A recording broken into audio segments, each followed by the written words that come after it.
Hello and welcome to a new series of The Net.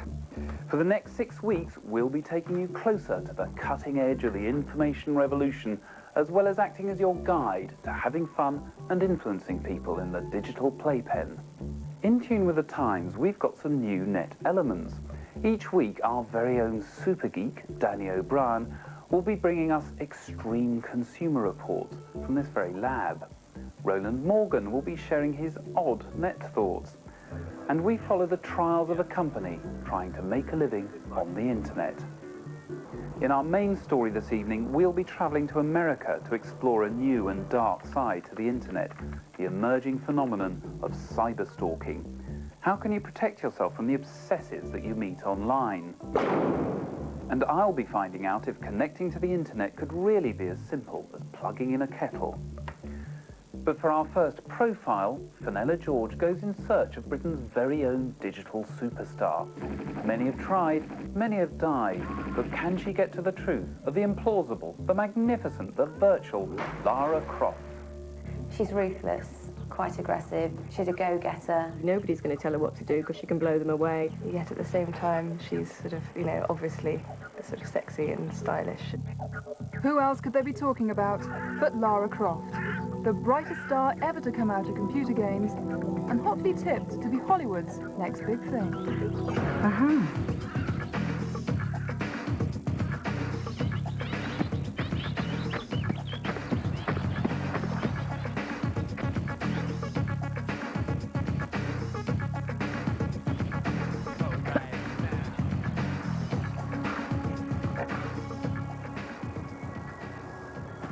So I haven't got the right configuration to pass as Lara Croft, adventurous, archaeologist, double D-cup, and virtual megastar.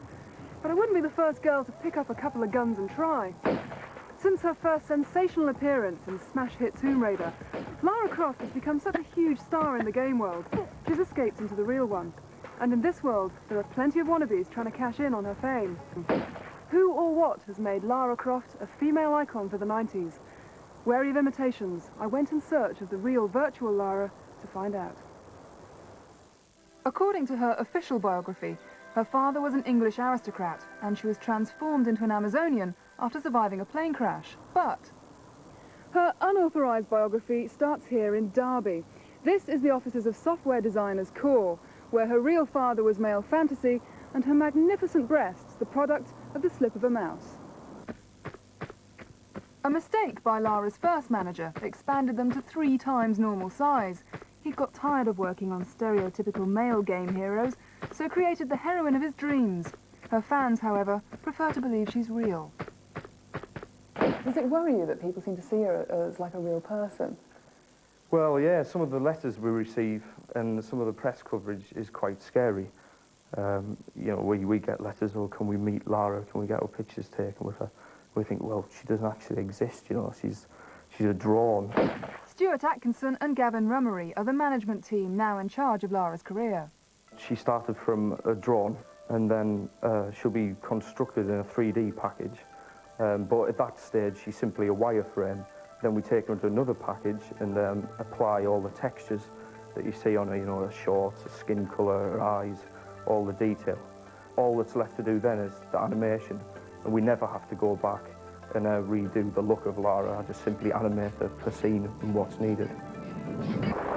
I would say she's increased detail-wise something like 35–40% of actual curves and polygons, which allowed me to, get a more realistic and a curvy look to her. Do you think she's a bit of a sort of male fantasy figure? Yeah, for a lot of people she is, but, we know what she's made of. All this masculine attention has propelled Lara on a remarkable career outside Tomb Raider. She's been seen modelling Alexander McQueen in the glossiest magazines. While online, multiplying sites are dedicated to dressing her up and, of course, dressing her down. Indeed, it's not hard to see why she's so popular with men. But with over 3 million games sold, she's also a hit with women. Why? Oh, I love it. I love it when she goes swimming. I love it when she goes swimming. And then when she's swimming with sharks and killing sharks, I think that's absolutely fantastic. It's partly because the graphics are so good. And I love it when she shimmies along walls. Just because her actions are so realistic. I think that's why I like it. I think also because there's so little availability for women to find anybody that's actually both plausible and is both interesting, active, clever and competent.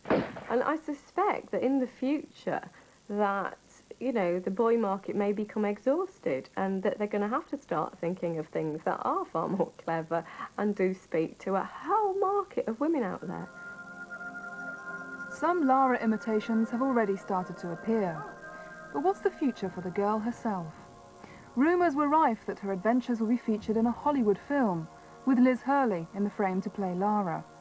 But artistic differences with Rona Mitra, an actress corps occasionally hired to play Lara's double, have put her agent off flesh and blood stars. We may prefer to do a digitally animated movie such as Toy Story, and in doing so that'll give us complete control over the way she moves and her personality, which of course is paramount. We are approached by a lot of companies who all want Lara to endorse their product. What we have to be careful of is that this product fits into Lara's whole personality, and it's something that she could feasibly be seen to endorse herself. One of our most recent deals has been with Domino's Pizzas, who are doing a Lara special. So we'll be looking forward to tasting that one fairly soon. Lara's agent may be happy with these product endorsements, but her fans fear a backlash. If too many people start to be involved in marketing Lara Croft as opposed to being involved in the actual computer game, then I sort of worry that it's going to get really naff and it's going to lose the point. She's not going to be herself anymore. Do you think she's going to stand up to that? Do you think she might lose her cool if she's kind of overexposed a little? Yeah, I think we'd have to be careful with that, you know, overexposure would kill her. Well, I finally got an interview with Lara, but first I've got a briefing from her agent to give me a little bit more insight into her personal life. Her favourite film is Highlander. How does she stay in shape? Well, plenty of exercise, no diet. When you're adventuring, you've got to eat whatever you can get your hands on. Does she wear makeup? Well, no. When you're living on your wits, there's no time for all that. Doesn't sound too good for all those product endorsements.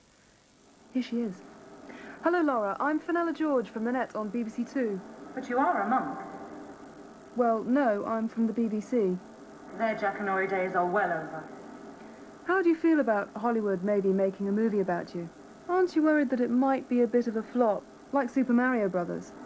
And which one is that? That was the one with Bob Hoskins playing the plumber. Must have been something I said. Well, there you are, the real, virtual Lara. She's certainly a strong woman, but is she tough enough to survive in the real world? I'm not so sure. Lara's not the only woman in cyberspace. If you thought the World Wide Web was just for the lads, think again with our next...